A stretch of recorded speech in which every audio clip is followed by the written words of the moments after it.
রাজু ও মিনা দুই ভাই বোন। প্রতিবারের মতো এবারেও গরমের ছুটিতে তারা মায়ের সাথে মামার বাড়ি এসেছে। সেখানে তারা খুব মজা করে, দিদার কাছে মজার মজার গল্প শোনে। একদিন সন্ধেবেলায় তারা গল্প শুনবে বলে দিদার কাছে গিয়ে বসল। দিদা, আমরা এসেছি 3 দিন হয়ে গেল, তুমি কিন্তু আমাদের একটাও গল্প শোনালে না। একটা ভূতের গল্প শোনাও না দিদা। হ্যাঁ দিদা, রাজু ঠিকই বলছে, ওই গল্পটা শোনাও না দিদা। ওই যে এক ব্রাহ্মণ আর এক পেতনির গল্প। ও বাবা, তোদের তো সব মনে আছে দেখছি। ওই গল্পটা শুনে তোরা আবার ভয় পাস না যেন। এটা আমার মা আমাকে শুনিয়েছিলেন, তবে তোরাও শোন। একজন দরিদ্র ব্রাহ্মণ এক গাঁয়ে বাস করতেন। তার জীবিকা ছিল গ্রামের মন্দিরে পুজো করা ও ভিক্ষা করে দিন যাপন করা।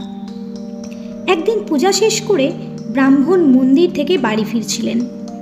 হঠাৎ সেই সময় অন্ধকার রাতে এক ভূত তার সামনে এসে উপস্থিত হলো। ব্রাহ্মণ সাহস হারালেন না, বরং ভূতকে প্রশ্ন করলেন, তুমি কে? ভূত উত্তর দিল, আমি এই মন্দিরের রক্ষক ভূত। আমি এখানে অনেক বছর ধরে বাস করছি। তুমি একজন সত্যিকারের ব্রাহ্মণ হওয়ায় আমি তোমাকে ভয় পাই না, বরং তোমার একটা উপকার করতে চাই। ব্রাহ্মণ তাতে খুশি হয়ে বললেন, আমি তো খুব দরিদ্র, আমার কোনো সম্পদ নেই। তুমি যদি কিছু করতে চাও তবে আমাকে কিছু দাও। ভূত বলল, ঠিক আছে, আমি তোমাকে একটা মন্ত্র দেব। সেই মন্ত্র উচ্চারণ করে তুমি যে কোনো জিনিস চাইতে পারবে, কিন্তু মনে রেখো, মন্ত্র ব্যবহার করার সময় তোমার মন সব সময় বিশুদ্ধ থাকতে হবে।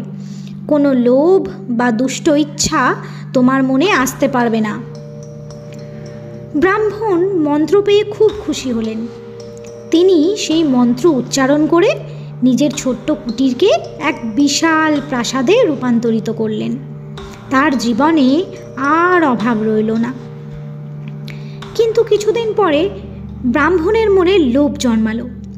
তিনি ভাবলেন, আমি যদি আরও বড় কিছু পাই তবে আরও সুখী হতে পারি।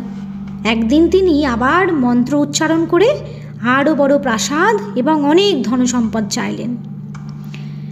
ঠিক সেই সময়ে ভূত এসে বলল, তোমার মনে লোভ জন্মেছে।